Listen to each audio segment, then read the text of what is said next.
Hey, I'm Allison, and this is Realistically Consistent, where we talk about how to build sustainable fitness, nutrition, and mindset habits that actually last even as a busy mom. I'm here to help get you consistent, not perfect, and on your way to feeling like your best self. I'm so excited to start today's episode with you. Let's dive in. Hello, and welcome back to another episode of Realistically Consistent. I am so excited because we have a really special guest on today. And not only that, but today, the day of this recording, is actually her birthday. And she has so graciously decided to give us her time today and share her wisdom about everything she knows about women's health, hormones. This right here is Sam. She is an endometriosis coach and a women's health advocate. And I'm just going to let her briefly introduce herself real quick before we dive into some questions that I think are going to be really helpful for us when we are, questioning our hormones and questioning if we are doing the right things and in the right place, or, if we need to seek additional help. So with that, I'm going to let you just give a brief introduction, Sam, and then we'll dive in. Okay, sounds good. So, as you say, I'm Sam, known as the Endo Coach. I'm based in the UK, but work with women all over the world. I actually came into this work because of my own experience with endometriosis, having really painful periods in my early 20s and told it was something I just had to live with. Put on birth control ridiculously young, and those questions about what were happening to my body were just not explored at all. The symptoms got worse and worse. I've had surgeries, fertility issues, and just spent years thinking that my body was the enemy. And for me, what then changed wasn't one single thing, but understanding the body as a whole and its responsiveness to the environment within and without, which we'll be digging into quite a bit today. So that's what started me on this journey to bringing this then to other people, having worked on my own healing first, and then helping others have the same results. That's amazing. And I think that's some of the best work that we can do is taking our own pain and experiences and growth that we were able to experience from that and helping others with it. So I think that what you are building is really so beautiful, and so many women are going to, yeah, be able to feel supported and helped. Because I don't know if this was, your continued experience into adulthood as well, but just questioning everything. And did you feel like you sought out a lot of different opinions of doctors and still kind of left a lot of those offices like questioning things? Absolutely. That it always seemed to be playing a bit Russian roulette whenever I'd go and see a doctor. You never quite know who you're going to get, what their experience would be, and even how much they'd bother to listen to you. I had some amazing medical practitioners and some absolutely shocking ones. And it's impossible to know which. And yet, every time there's this sense of the way the relationship is designed is that they're the ones who are the experts in the room. And sadly, nowadays, women are having to become their own experts because they're not able to find that everywhere. And even, as recently as December, when I had a conversation with the doctor, I was given false information. And I had to, luckily, with the work that I do, I was able to pull from a lot of knowledge. But I had to sit and argue and fight for what was basic scientific fact. And having somebody who had been a guy for a long time say that I was wrong, and I'm like, no, I think you're fine. You are, darling. And that's just far too common. Oh gosh, and frustrating. And it's interesting that you experience those very similar battles in the UK, as I feel like we do over in the US as well. And I have had so many conversations with women who have to advocate for their health. And the scary part is that our healthcare system is just like to be trusted, right? Quote.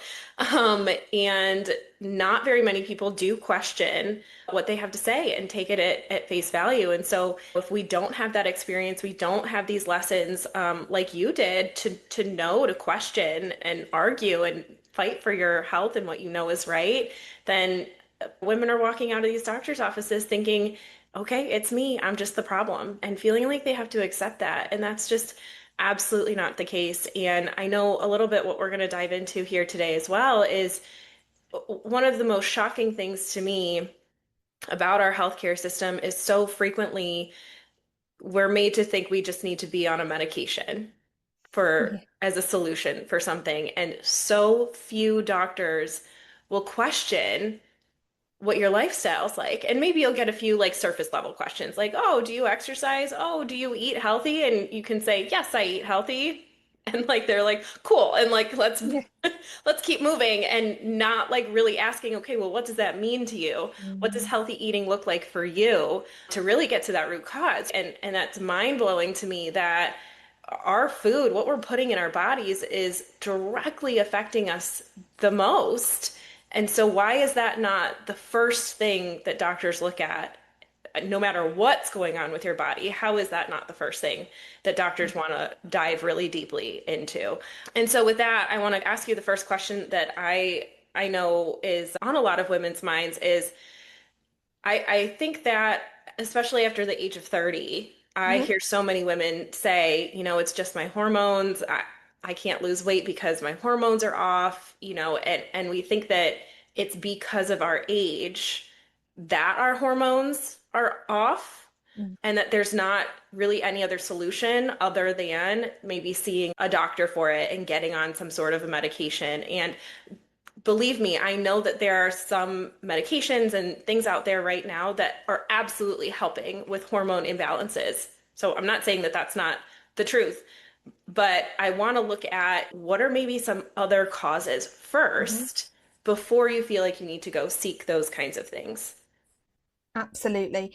You're so right on that. There's such an approach in the medical system, and even bleeding sometimes into the holistic space of one solution fits all.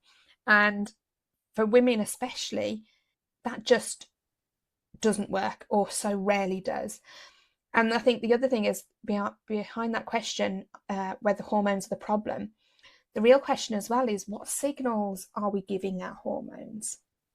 Because hormones, they really matter, and they rarely act alone.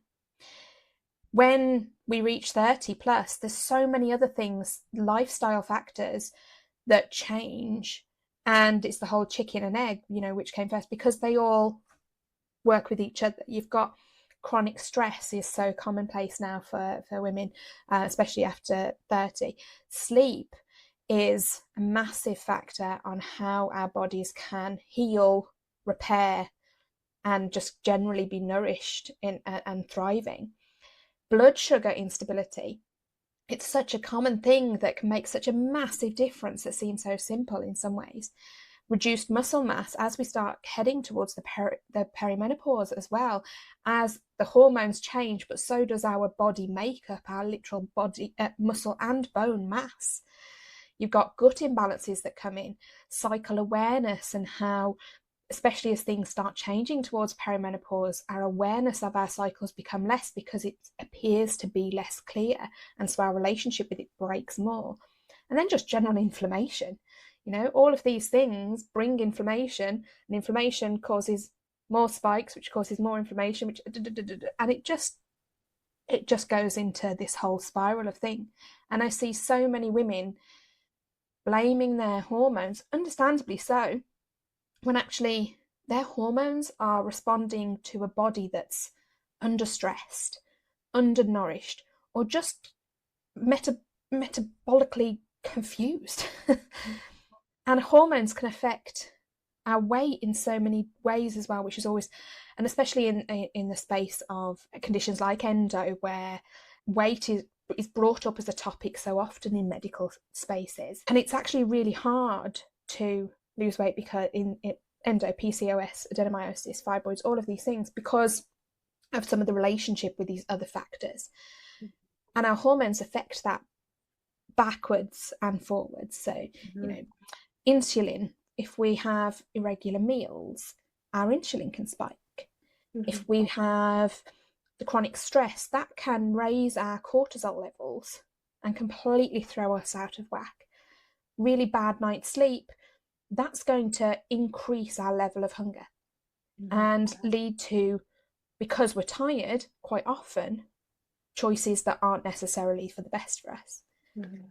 There's so many things that are linked, and yes, hormones are part of that mix, but they're not the only thing. There's there's a great saying that I've seen pop up a couple of times recently, which I just love, which is that hormones are like the orchestra, but our lifestyle is the conductor. And as soon as I saw that, I was like, yes, that's it. Yeah, I love that metaphor. Absolutely. Because we are like everything in our body is responding to our lifestyle directly. And that's why I just can't stress enough before you go seek. Because I have worked with women who truly have their lifestyle dialed in and they're still struggling. And that is a very real thing.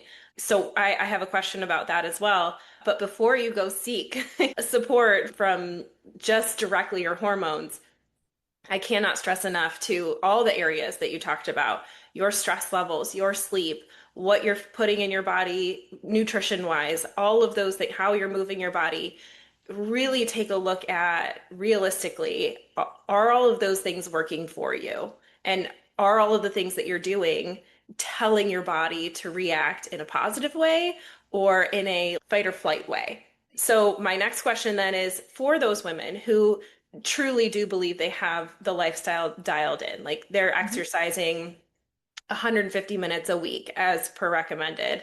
They are truly eating a very well balanced diet in that like down to even tracking for a few days to see, okay, well, how much protein am I getting? How much fiber am I getting? How much like of my diet is truly whole foods versus processed foods? And I mean like really digging deep and knowing for a fact this is what I'm eating.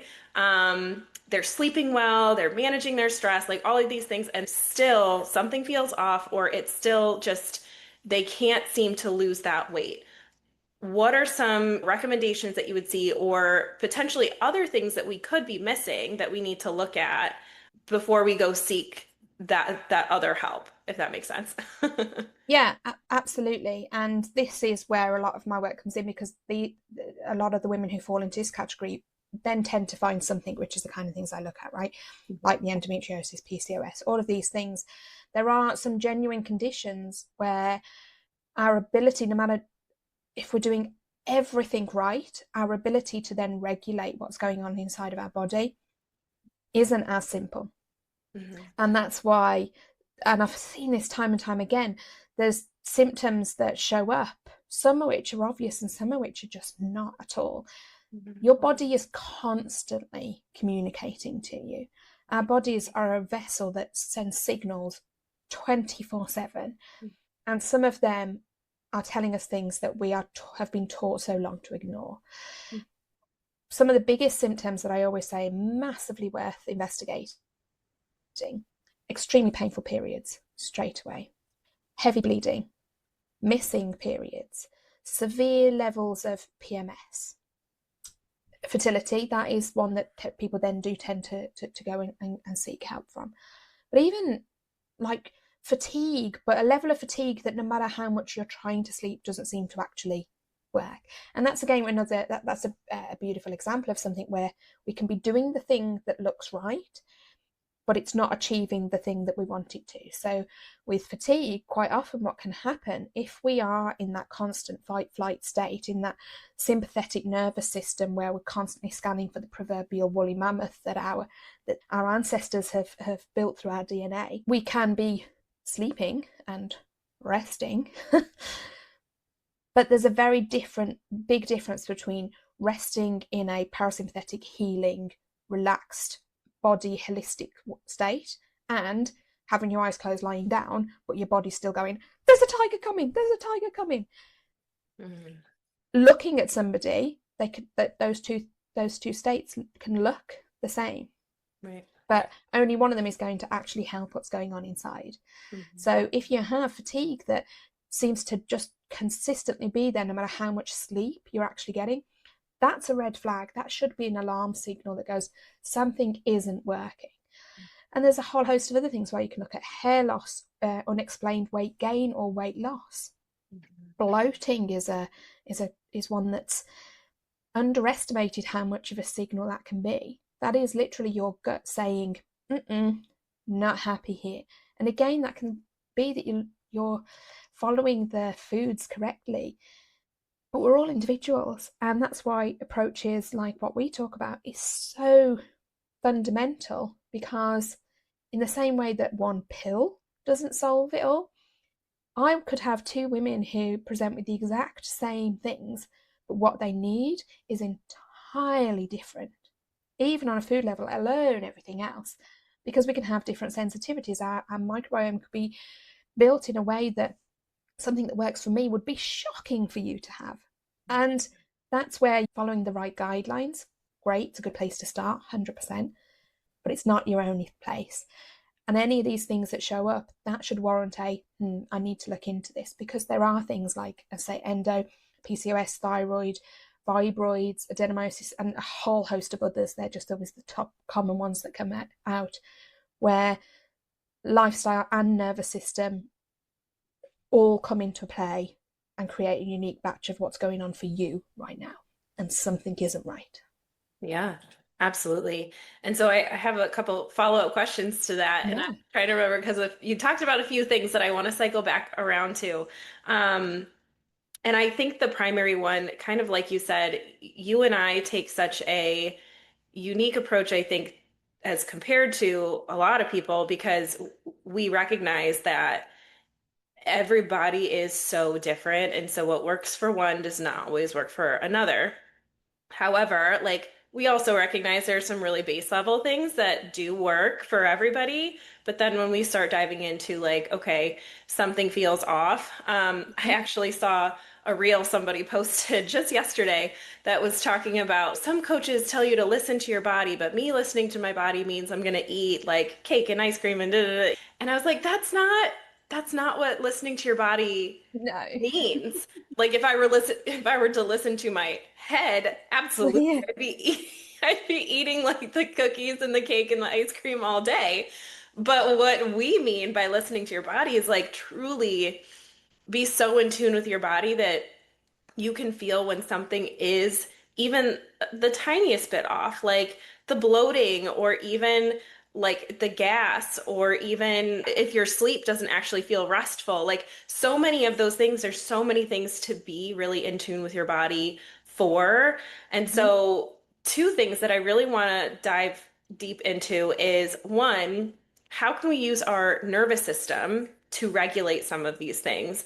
And then two, what are some like maybe certain foods that we can lean towards or even away from that can Mhm. help balance the gut as well? So we can start with the nervous system and then get into the food. So with the nervous system, as you say, that listening to your body, so many people mean listening to your head. And the reason this happens, I, especially for women who've got any kind of condition that's challenging things, but actually women generally have fallen into this trap regardless of whether they've got anything happening medically. Yeah. We sort of switch ourselves off at the neck, Mhm. and we live, culturally it's encouraged to live completely in our head. And what that means is that connection between the brain that's interpreting the signals and the body that's giving them is cut off. It's literally like a snip in the wiring. Mhm. And so listening to the body, for people like on that reel, their only connection is here, and so neck up. And so they think they're listening to the body, but they're missing so many other pieces that are happening. Mhm. And it's why actually one of the first things, the first pillar of the type of work that I do is called reconnection with the body. Because as soon as you build that connection back up, you're able to have that two-way relationship. And when you have that two-way relationship, you can build on the signals that you're receiving and sending to work with your nervous system. So the nervous system tends to be falling into these two, the sympathetic and the parasympathetic. The sympathetic is very much the on, it's the fight flight. And the parasympathetic is where we do the healing, the digestion happens there. All of these important aspects that we need to be in, that should be our baseline. But culturally now, we are 99% generally in the sympathetic, which means we're constantly on.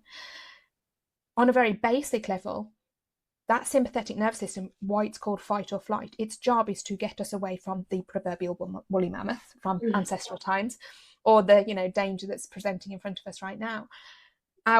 All of our internal chemistry runs towards fighting or flighting. It takes the muscles to our arms, to our legs, to our heart, to our brain to get out of dodge or to go and fight it.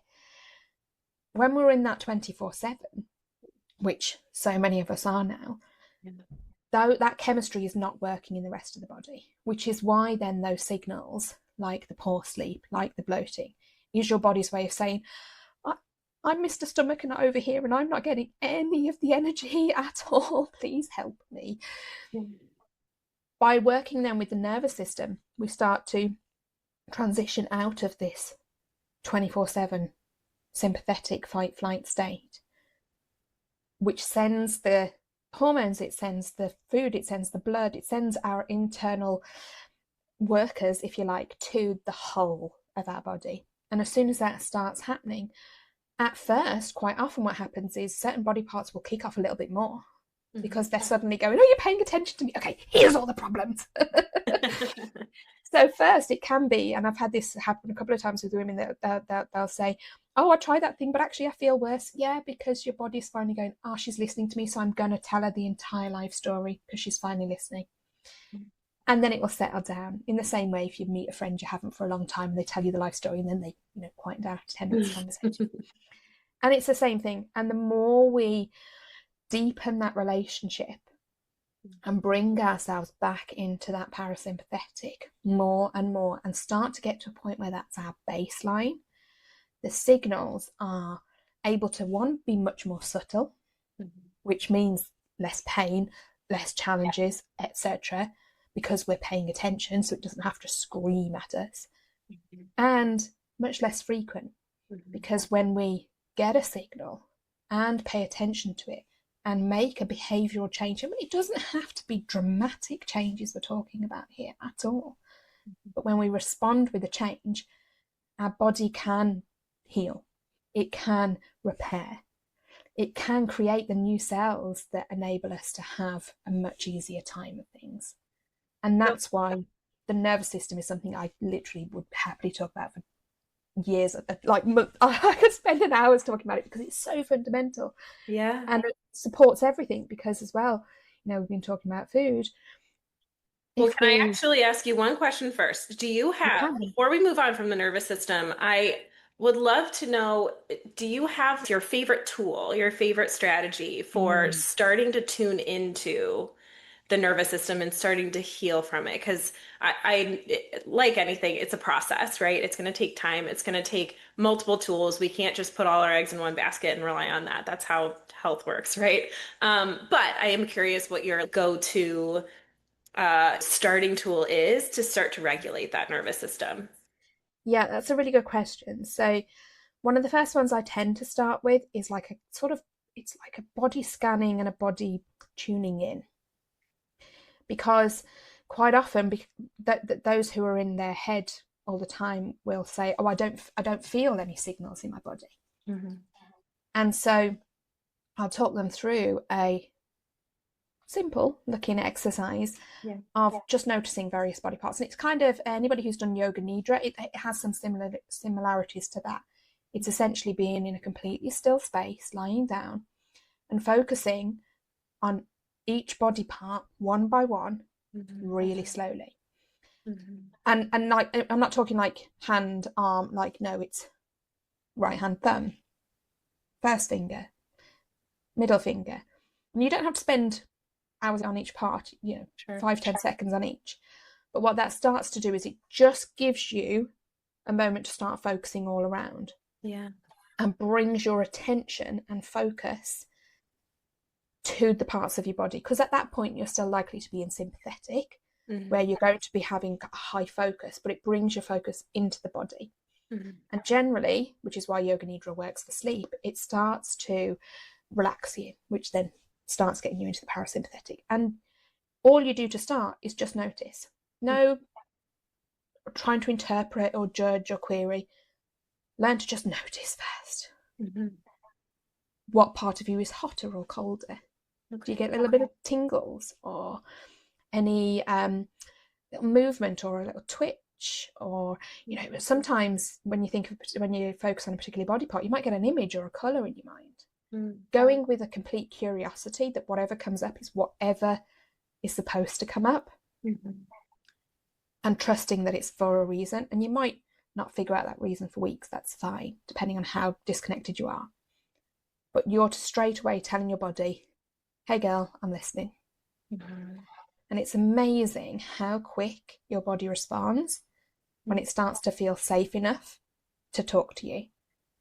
Love It that. can happen so quickly. Yeah. And the answers sometimes can be quite profound. Emotions can come up. I've had, women say, oh, I've tuned into my right knee and I just feel really angry. I'm like, amazing. I'm like, why are you saying that's amazing? I'm like, because it is, because there's an emotional attachment to a physical sensation that now you have an awareness, you can release that and feel a hell of a lot better. Like, isn't that's like celebration time as far as I'm Yeah, concerned. But it absolutely. starts with that coming back to self. Okay. That is incredible advice. And the only thing I have to say that I think a lot of women can relate to, because this is a challenge for me sometimes, is especially as a mom, I feel like we're always go, go, go, go, go, go, go, right? And it's so hard to take that time and be like, I'm going to spend 30 minutes listening to my fingers. And it sounds so silly when you say it out loud. And it sounds so much like, are you joking? I don't have that kind of time. Like, I got laundry to do. I got to empty the dishwasher. I got to pack whatever, you know. But kind of like you're saying, I think this is what is so important is that this is why we continue to struggle because we're constantly in this, I don't have time for this. I have to XYZ, right?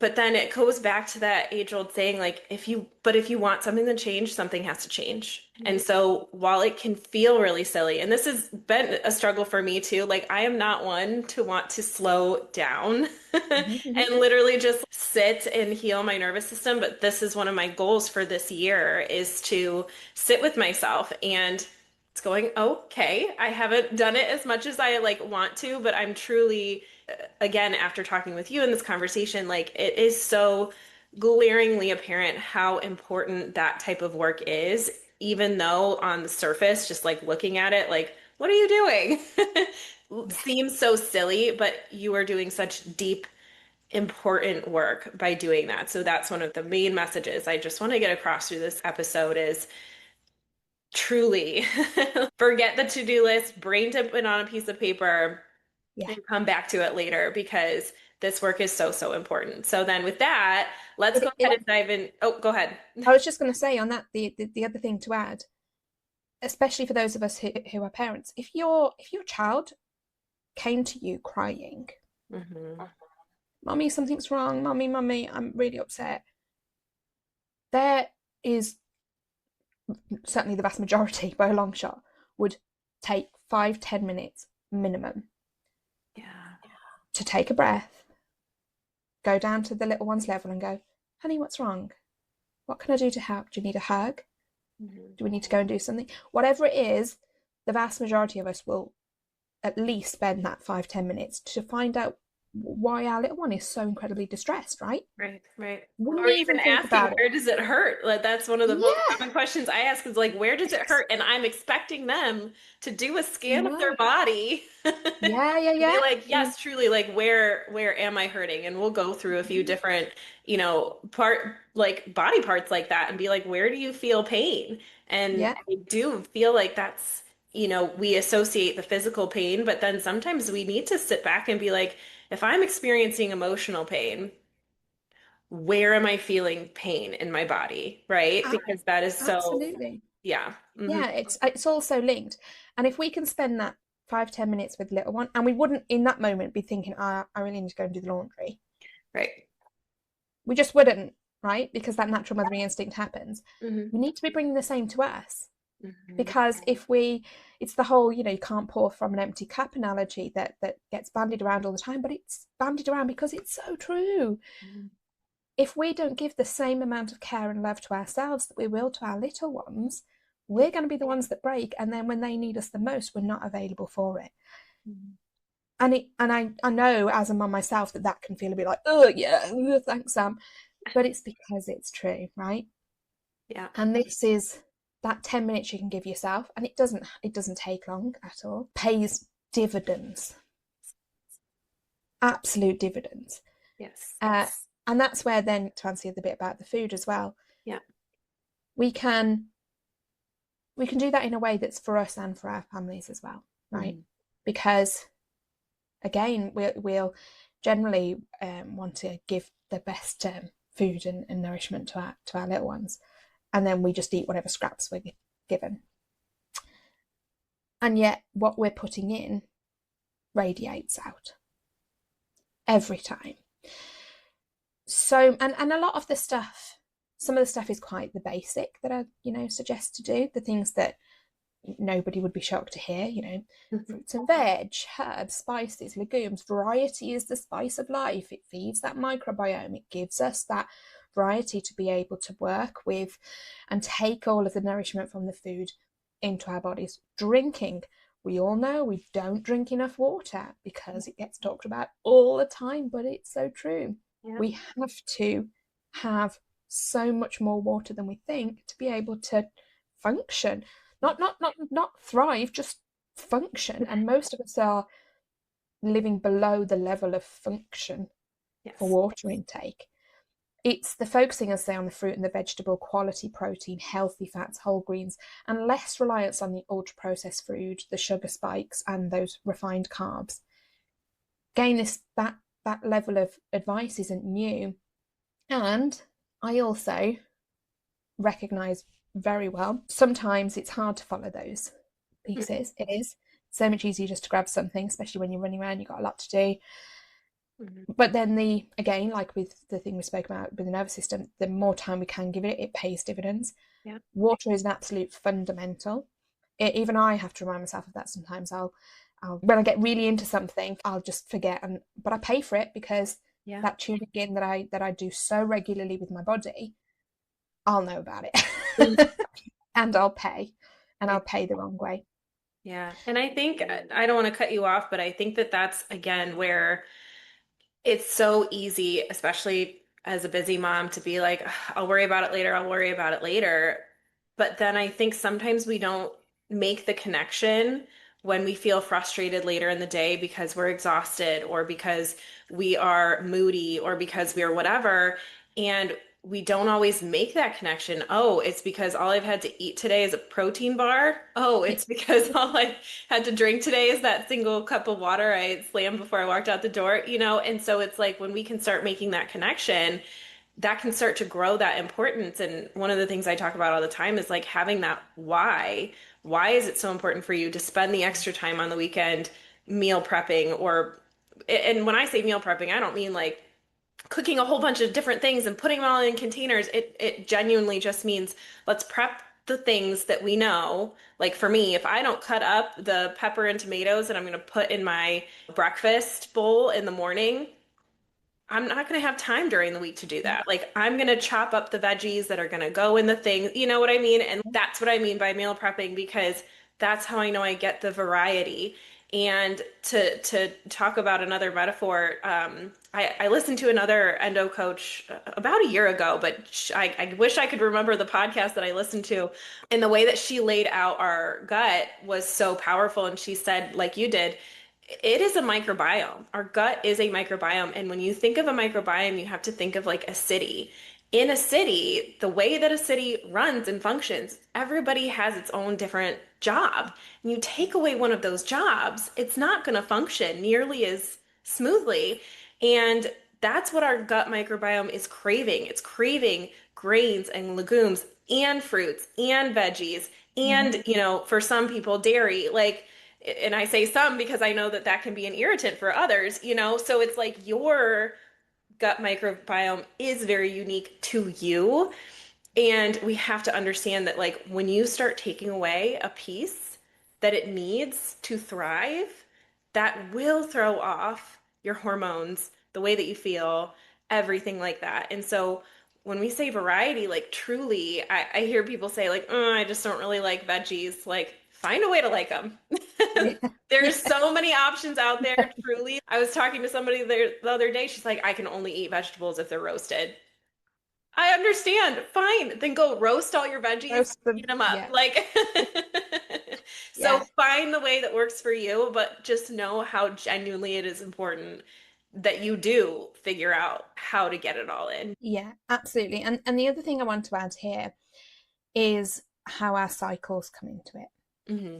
So I know this is something you and I talked about before, and we got really excited into the conversation Yeah. because it it matters way more than we think. Because when you're looking for what your microbiome needs, when it needs it is really key too. Yeah. So our hormones shift across the month, so our metabolism and digestion changes as well. Mhm. And this is not talked about anywhere near enough. I've follow so many different nutritionists and all this on social media and that, and the amount of times the messaging is still eat this, don't eat this, more of this, less of this, and it's just completely blanketed across the entire month, just drives me bonkers, because how our body responds to different foods changes depending on where we are in our cycle. And for any woman who's listening to this who doesn't have a obvious menstrual cycle, know that you still have a cycle. It's less obvious because you're not bleeding, but every woman has a cycle. You might just have to dig a little bit harder to understand it and learn about it. Mhm. And depending on where we are, what we need to nourish us changes. There are some blanket pieces that apply to most of us, and then you have to fine tune it for yourself. So an example would be in the follicular phase, which is just after our menstruation is finished. Our bodies better tolerate quite light foods, so fresh veg, lighter meals, fermented foods, things like that. Whereas at ovulation, our digestion is so much stronger, our body temperature lowers, and our estrogen is at peak level. What that means is our digestion mechanics are faster, smoother, and easier.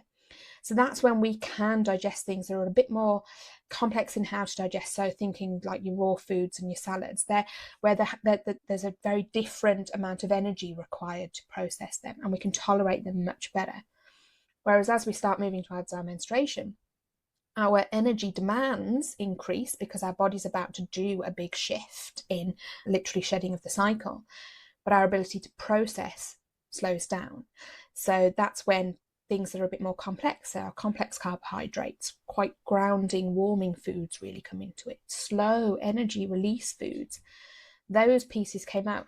And because of that drop in our ability to digest, but our energy need being higher, this is when things like sugar cravings kick in. Where it's the whole red well-known thing, just when you're in that PMS phase that all you want is chocolate. We've been culturally put in a box of believing that when we feel that feeling, that what we need is to pick up a chocolate. Hmm. But actually, that sugar crave that we start to experience in our late luteal phase is the body wanting more energy for what it's about to go through. If we, instead of reaching for what we've been told, sugar equals chocolate, for example, we get some of the natural sugars from, roasted vegetables, but like vegetables that take quite a long time to roast. So think of like your squashes, things like that. They're ideal because also they release a natural sugar that give us that spike that we're craving, that makes us go, oh, I need it now, Hmm. in a way that's really sustainable and for much longer, and slowly releases the energy so that we don't have the crash Hmm. that comes from refined sugars when we least need a crash, which is when we're on our menstruation. Hmm. And that's when we're paying for giving our body what it thinks it needs, but we're just not quite seeing what it needs in the right kind of way. Yeah. These kind of pieces are so important because then, as I say, it's not then just about what you eat. Hmm. It's about when Yeah. and how it's prepared. Yeah. What this allows us to do is give way more options than we think. Yeah. And this isn't about getting it perfect by any stretch of the imagination. I sort of say with my clients when I bring this up is, if you can aim for like 70% following where you are in your cycle and how the particular type of foods that are best for that time, 70%, you're onto a decent winner there. Yeah. And doing it with things like the food prep and that, I like you, I don't do freeze meals, but I know chicken for me, it's something my body needs a lot of. Mhm. So I will prep a load of chicken at the weekend, flavour it in 10 different ways for the week so that I'm not Yeah. bored. Yeah. And I'll batch that. I don't batch all the stuff that comes with it, Right. but I'll batch the what's it's out of chicken, because it's just something that I just can't be bothered to prepare midweek. It just does Mhm. my head in. It takes too long. It's bits like that. Any way you can do work to help yourself, Mhm. getting deliveries midweek, like there's a whole host of different things. What it ultimately comes back to, looking at these general ideas with your cycle and then finding out what it is for you, because And I that's think where those other bits come in, like the dairy. I struggle with dairy. It's a good thing to have at some parts of our cycle, but And I a just lot of struggle. people do. Yeah. And I think too, sometimes this can feel very overwhelming. Like, oh my gosh, I have enough on my plate. I can't figure out how to eat for, this particular time in the month. But I think again too, if we can break it down and make it in a very simple manner, number one, and number two, don't be afraid to write things down. I think this is something that we equate like, oh, I'm at work and I have this new information. I'm going to open up a notes or a Google Doc and I'm going to write this stuff. Why don't we do that with our own like personal stuff? So my recommendation is open your phone and open up a notes document and start recording how you feel and when your cycle is, start understanding, oh, I'm starting to catch on that like the first week of the month is my luteal phase or whatever, right? And so then we can take a lot of this advice that you've given on what sort of foods to prepare. And like you said, it's not like every single meal during your menstrual cycle has to have squash in it, right? We're not saying it needs to be crazy like that, but it's like, oh, you know what? I know I'm on my menstrual cycle this week, so a couple of the meals that I make, I'm gonna have some extra zucchini, some yellow squash, some spaghetti squash. I'm gonna get all those things and have them on hand. And there's so many recipes out there that what I would do is just have a list then in this doc of like, okay, here's some meals I like to have and have like a good, five or six in your list of Yeah. meals that you like and meals that you like already and see where they plug in to different parts of the month. So literally Yes. just take what you already like and and you have and plug them into different parts of the month. And then when you sit down to hopefully do your meal planning for the week, so you know what you need to go to the grocery store and buy or online order, you can just very quickly pull this up and be like, oh, you know what? It is this week. These are the meals I'm going to make. These are the things I need. Boom, done, right? Like it doesn't have to be a crazy time intensive putting the puzzle pieces together, but also understand it does take time to listen to your body, right? It takes a few cycles to understand where you're at in the month and how your body responds to certain foods and things like that. So, what I always also just like to preach is to have that patience. So with that, we are so far, this is one of the longest episodes we've ever done. So I am going to cut us off there, but gosh, Sam is just such a wealth of knowledge. So I want to give you a second. Please tell us how we can find you, how people can work with you if they're, again, having some of those issues. They think that something deeper is going on, like what you mentioned. How can they get in touch with you? Yeah, thank you. So, my website is theendocoach.co.uk. Through there, you're able to book a completely free discovery call where we can just dig in, find out what's going on for you, so that it is a you response that I give as that can really dig into that. I also am running a membership at the moment that's just recently launched, which I'm quite excited about. So I have a freebie leads into that. So theendocoach.co.uk/14 dash day. I'm going Yeah, to link it too. I'll link probably. it, so don't worry. So that's something I'm running, and it's a free 14 days. You get lots of information from me over 14 days, and that can lead into membership. They're the two big things of working directly with me, either that one-to-one or the membership. Also, my socials generally, Facebook is facebook.com/theendocoach, and Instagram is sam_the_endocoach. I try and put lots of information in such a wide range of modalities, that free stuff and the deeper one-to-one work, so that everybody can have the access to the level of information that's right for them right now. Because for me, so much of the passion behind this work, because it's based on my own journey and the difference that I was able to go from ridiculous pain, unable to function, to barely ever noticing any cycle issues at all, is because I want a million women to be able to have a holistic health approach, that their whole body is on side and with them, as opposed to feeling like some sort of enemy that they have to fight all the time.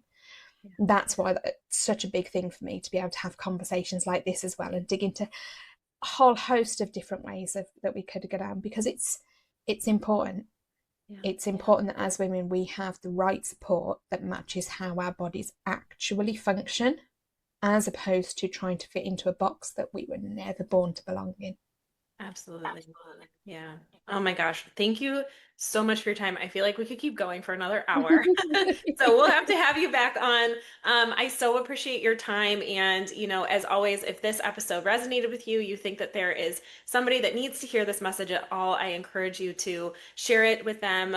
Leave a review so we can continue bringing you more episodes like this. If you want to work with Sam, I'm going to link all of that information that she just shared with us into the show notes. And if you want to work with me, if we're talking about those basics, am I truly eating healthy in the way that I think I am? Am I moving the right way for my body? I also offer that, one-on-one coaching as well. And I always link my website in the show notes as well. So thank you again so much for joining us, and we'll see you in the next episode. Bye. Thank you so much for listening to Realistically Consistent. If today's episode helped you, please hit subscribe and leave a quick rating, as it helps my moms find the show. You can visit AllisonHaleyFitness.com for more tools, tips, and ways to stay connected. And just as a quick reminder, I'm here to share general information and encouragement, but this podcast isn't meant to replace professional medical or health advice. Everyone's circumstances are different, so be sure to check in with your trusted healthcare provider before making any big changes. Thanks again for being here, and until next time, keep showing up for yourself one realistic step at a time.